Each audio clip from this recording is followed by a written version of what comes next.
This video is a real game changer. Did you know what that is happening? Of course you don't know. Please, I don't want to talk too much. Come and see something for yourself. Then after you watch the video, you'll be the judge to judge by yourself. A lot have been happening. Nobody is telling you this. Watch the video. Watch the video. Of no day. The likeness no day. The our people steady. It no go well. The hatred is too big. So when Biafra say they won't go their own, they get reason to talk them. IPOB say they won't do their own, they get reason to talk them. East say they won't do their own, they get reason to talk them. Because they didn't see love and likeness. So they get the reason to talk them. The love when they show. The unity they show. So they get the reason to say we don't want day again.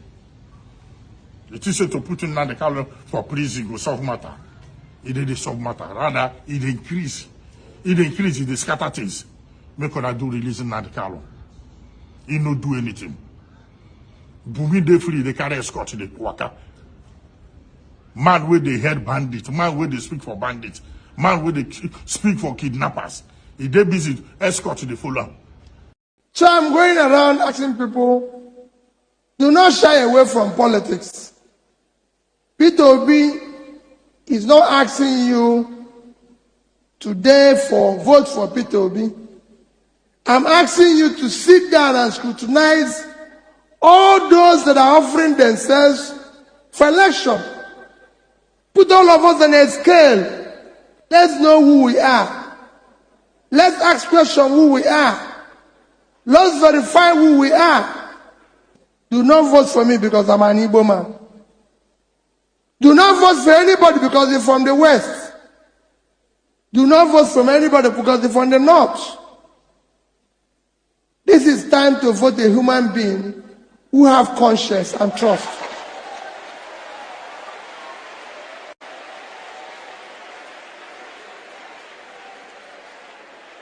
So if Peter Obi is not the one, if Peter Obi is not the one to be trusted, don't vote for him. Don't vote for him because he gave you money. Because he will steal your money. This is the time. We have 7 months. You have 7 months to ask questions. Who is Peter Obi? Where did he go to school? Who are his families? Don't listen to our grammar.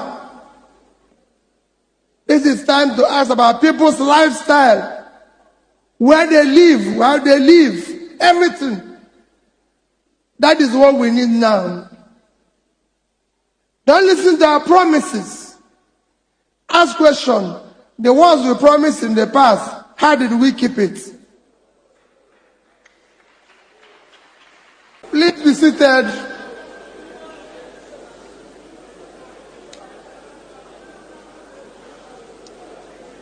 Let me thank all the AG members that are here.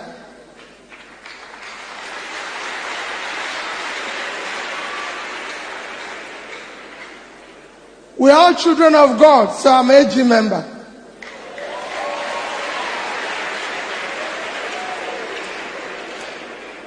As I was coming here, I was asking the question on issue of university and issue of education. As you know, I'm particularly about the education. And I thank you and all the AG members for the prayers. Let me assure all of you, we need prayers in our country. We need prayers in our country. By the time I finish, I will tell you your prayer points. Because part of why I believe we are getting it wrong is that our prayer points needs to change. I'll give you the prayer points when I end. For me, I am sincerely grateful and appreciative of this opportunity. And like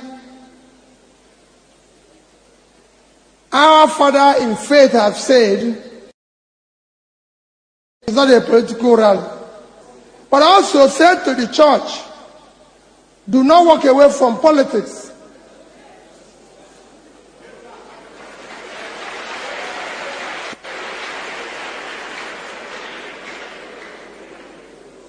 The church walking away from politics is part of what we are suffering. The church members live in a nation. The sufferings that are going on today are AG members and church members. When you walk away from politics, people suffer. The church doesn't have a place where their members buy food cheaper. Do they have? So the church can't keep quiet. We kept quiet enough. We cannot allow a situation we find ourselves in Nigeria today where lunatics have taken over the asylum. Nigeria cannot continue the way it's going today. And it's your prayers. Your prayers is you're not asking for anything more. You're asking just for good governance. You're asking them hope to build a place for your children. We want to give the children of this country hope. We're asking for more. We have 100 million Nigerians living in poverty. We have our young ones who have gone to school without job, without a future. They are not asking for anything. They want an opportunity to earn a living. It is not too much for their country to give them. So I'm going around asking people, do not shy away from politics. Peter Obi is not asking you today for vote for Peter Obi. I'm asking you to sit down and scrutinize all those that are offering themselves for election. Put all of us on a scale.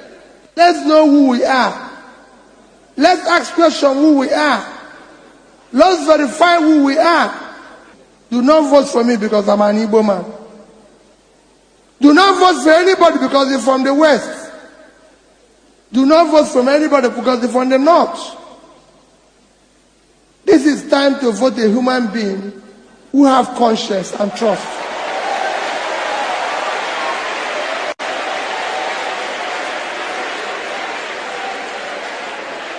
So if Peter Obi is not the one, if Peter Obi is not the one to be trusted, don't vote for him.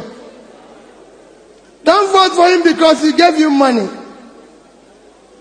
Because he will steal your money. This is the time. We have 7 months. You have 7 months to ask questions. Who is Peter Obi? Where did he go to school? Who are his families? Don't listen to our grammar. Don't even look at our certificates. Yes, you can ask me when to question. But remember that the educational qualification is not a measure of integrity. There's so many criminals that went to school. There's so many people who went to school who are criminals. This is time to ask about people's lifestyle. Where they live, how they live, everything. That is what we need now. Don't listen to our promises. Ask questions. The ones we promised in the past, how did we keep it?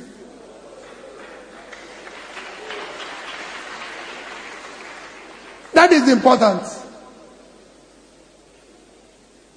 This country is not productive. Our Father in the Lord have said because of sit at home. These are all that were caused by bad leadership. You can't have 100 million people who don't know where the next meal will come from, and you have security. No. It is all that caused it. Insecurity have been fought in other countries of the world, in South America, in Asia. The more you pull people out of poverty, the more you reduce criminality.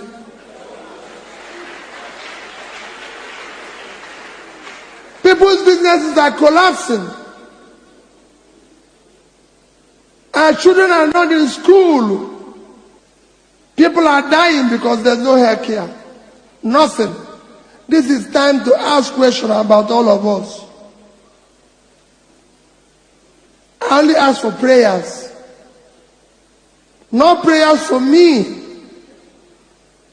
but prayers for Nigeria.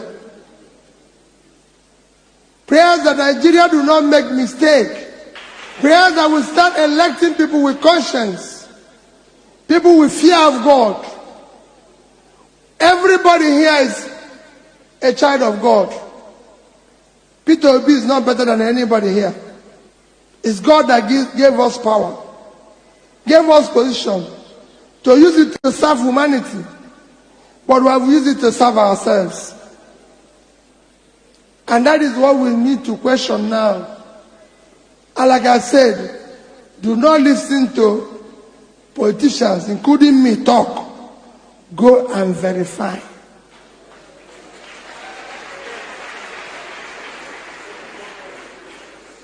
We know how to speak sweet things, but go and verify. From our homes,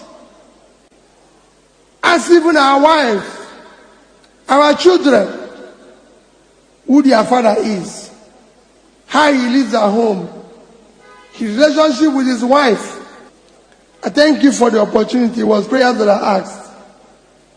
And let me tell you, as I end, because I said it's not political gathering, maybe in November, our Father in the Lord will authorize me to then talk about politics, because we'll be campaigning then. Today is prayers. But let me tell you what your prayer point will be.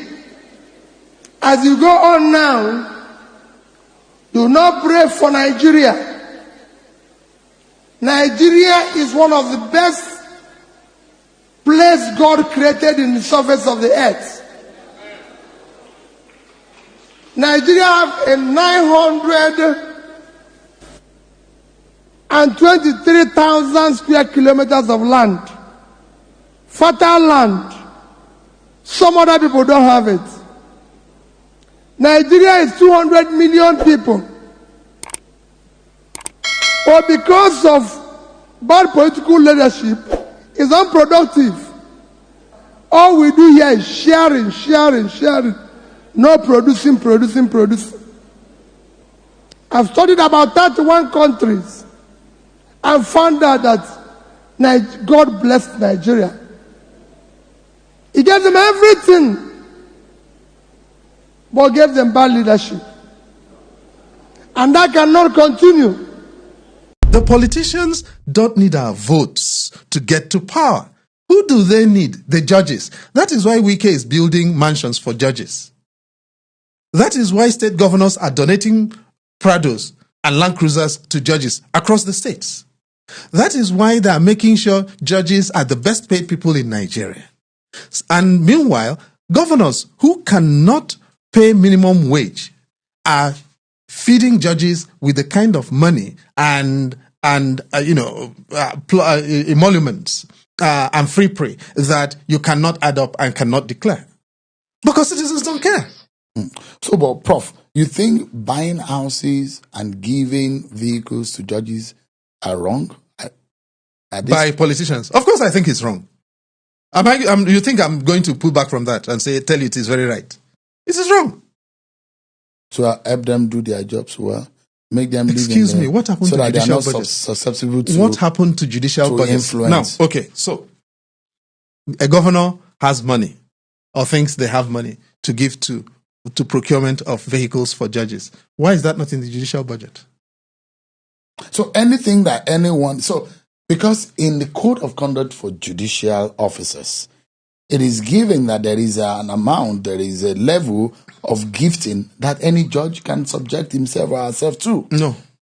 But it's in the code of conduct. Go and read you the cannot receive precisely gifts. Do you amount these kind of houses or vehicles to this kind of gifts? Absolutely, yes. So, as a matter of fact, any judge that receives this vehicle or house has breached the code of judicial conduct. As far as if I'm a lawyer arguing before a court in Nigeria, and you have received, and I'm in a case involving a state governor or a state government, and you have received a car, I will seek to recuse you. As a matter, I will not negotiate it. I will recuse you, or you will recuse, or you will sack me from your court. But I will not continue doing a case before you if you have received a vehicle from a governor. And if you're a chief judge and you're assigning a case, having received a car from a governor, I'll fight you to the end if I were a lawyer in the state. I won't. This is the point. And now we all have to make accommodations for these things. I practiced law. I started off legal practice at a time in this country when that was unheard of. Oh, I've been a lawyer in this country for nearly 40 years. Okay? I started off before the law entirely left me. And I'm happy that it left me because there are things I can no longer understand. This is the same country in which Alison Madueke, when he became military governor of Anambra State, old Anambra State in 1984, summoned Emmanuel Araka, who was the chief judge of Anambra State at the time.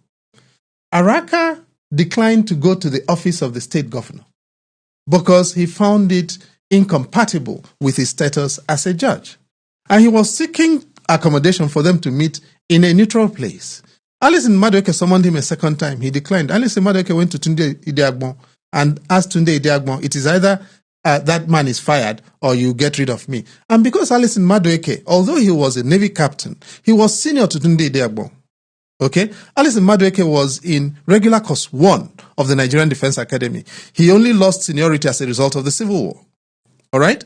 But actually his mates were Aliu Gusau and the lot. Yeah. Okay? So he was in Oladipo Dia and all that. So as a result, they looked at Tunde Alison Madueke. And what did they do? He told him fire him. They fired Emmanuel Araka as a result.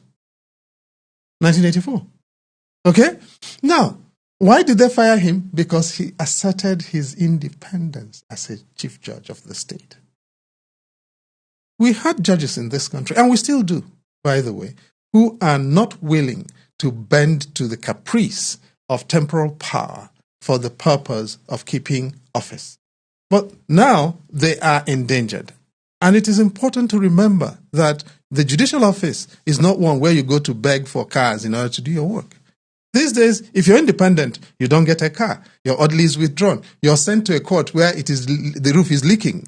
And you're sent to a place where you're endangered without protection. That is what they do to the judges who are today willing to be independent and truthful to their judicial oaths. So you think independence largely has been thrown out of the window in Nigerian judiciary Manifestly. system? Are we in danger? Who are we? The people of Nigeria. Are we not living with it at the moment? That is why violence is rising. Because lawyers are going to hire heavies, are going to hire thugs to recover debt rather than go to court.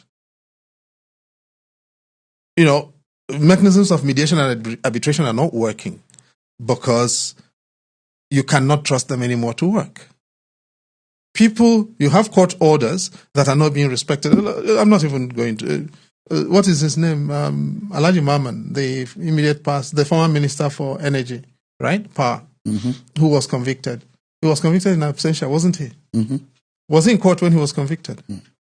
To the best of your knowledge, is that compatible with the standards of criminal procedure that you've been taught? You must, when your trial is being opened, your charges must be read to you. When in the close of trial, on judgment, you must be in the dock, standing to receive your trial. Nobody found that incongruous, that we were convicting a person who was not in court. It seemed all normal.